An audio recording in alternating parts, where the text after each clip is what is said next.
Hello, this is Ross Bliley from the podcast Pigskin Tales. This podcast is sponsored by Sterling Soap Company. With products sold throughout 41 locations around the globe, Sterling Soap Company has a unique assortment of products to choose from for your loved one for the holidays.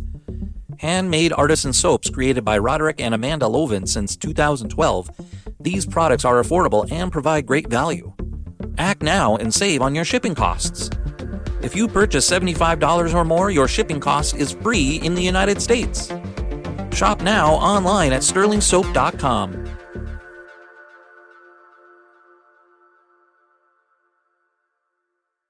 Are you a hockey fan? Then you'll love Eric Zweig's new book, Hockey Hall of Fame True Stories 2.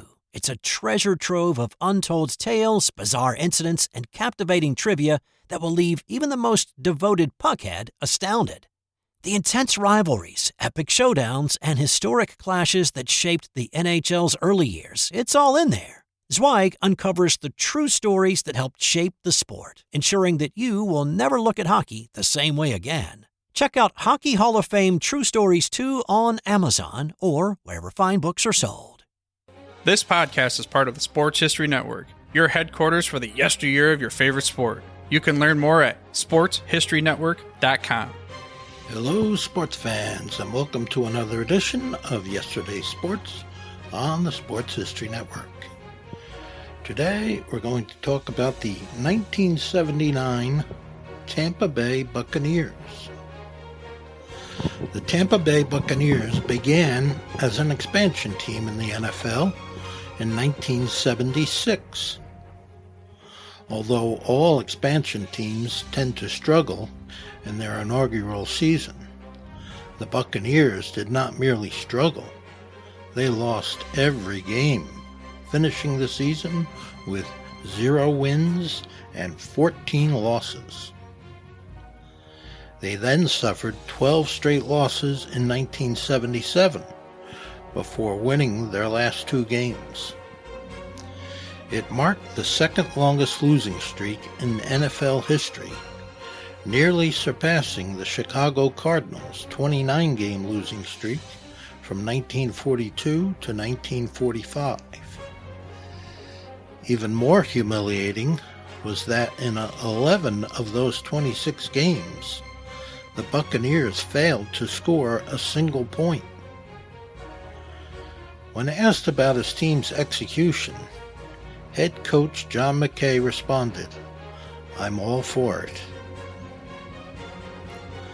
The team showed improvement in 1978, finishing the season with 5 wins and 11 losses. They still had a long way to go, but at least they showed progress. Tampa Bay opened the 1979 season by dominating the Detroit Lions 31-16. The Buccaneers' defense limited Detroit to 231 total yards. Defensive end Lee Roy Selmon scored a 29-yard touchdown on a fumble recovery. Tight end Jimmy Giles scored on a 66-yard touchdown reception, and rookie running back Jerry Eckwood rushed for 121 yards on 20 carries. The Tampa Bay defense delivered another strong performance in a Week 2 matchup against the Colts. They limited Baltimore to 206 yards, recorded 10 sacks, and had 2 interceptions. Cornerback Mike Washington returned one of those interceptions, 49 yards for a touchdown. On the offensive side, wide receiver Gordon Jones scored on a 37-yard touchdown reception. Kicker Neil O'Donoghue kicked the winning field goal in overtime, securing a 29-26 victory for the Buccaneers. Jerry Eckwood and Ricky Bell had an impressive day running the ball in Week 3. Bell rushed for 97 yards on 15 carries and scored 2 touchdowns. Eckwood rushed for 99 yards on 23 carries, including a 40-yard touchdown run. The Buccaneers defense held Green Bay to just 89 yards rushing in a 21-10 victory.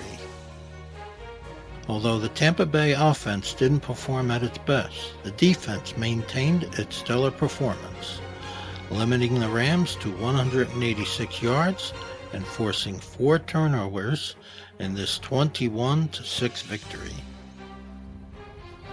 Behind strong blocking, Jerry Eckwood had another exceptional game, rushing for 120 yards on 23 carries, including a 61-yard touchdown run. Eckwood also contributed an additional 46 yards receiving. The Buccaneers defense restricted the Bears to 234 yards in this 17-13 victory. Tampa Bay traveled to New Jersey in Week 6, boasting a 5-0 record. They were upset by the struggling New York Giants team. The Buccaneers defense held the Giants to just 18 yards passing, but they couldn't stop running back Billy Taylor, who rushed for 148 yards on 32 carries and scored 2 touchdowns. The Buccaneers offense couldn't get much going, and quarterback Doug Williams had a poor performance, completing 14 of 38 passes for 182 yards while throwing 3 interceptions. The Buccaneers defense struggled to stop the run for the second consecutive week, allowing 234 yards rushing. Ricky Bell rushed for 101 yards but managed only 10 carries. The Buccaneers turned the ball over 4 times and were never in the game, losing decisively 42-14 to the New Orleans Saints. After 2 consecutive losses, the Buccaneers needed a win to restore their confidence. The Buccaneers defense limited Green Bay to just 38 yards rushing and secured 3 interceptions. Doug Williams threw the ball only 10 times, completing 6 of them, 2 of which were touchdowns. Most importantly, he didn't throw any interceptions. Ricky Bell had his best game of the season, rushing for 167 yards on 28 carries. The final score was Tampa Bay 21, Green Bay 3. In a Week 9 victory against the Vikings, the Buccaneers defense struggled to stop receiver Ahmad Rashad, who caught 7 passes for 117 yards. The Buccaneers limited the Vikings to 10 points and registered 4 sacks. Doug Williams passed for 267 yards, while Isaac Higgins caught 5 passes for 149 yards in the 12-10 win. The Buccaneers' Week 10 loss to the Falcons resembled their previous 2 defeats. The Falcons dominated possession, running the ball 46 times for 212 yards. The Buccaneers' defense, which had performed well earlier in the season, was now faltering. The final score was Atlanta 17, Tampa Bay 14. In a Week 11 game against the Lions, the Bucs defense struggled to stop receiver Freddie Scott, who caught 9 passes for 148 yards, but they effectively shut down the Lions' running game, limiting them to only 38 yards.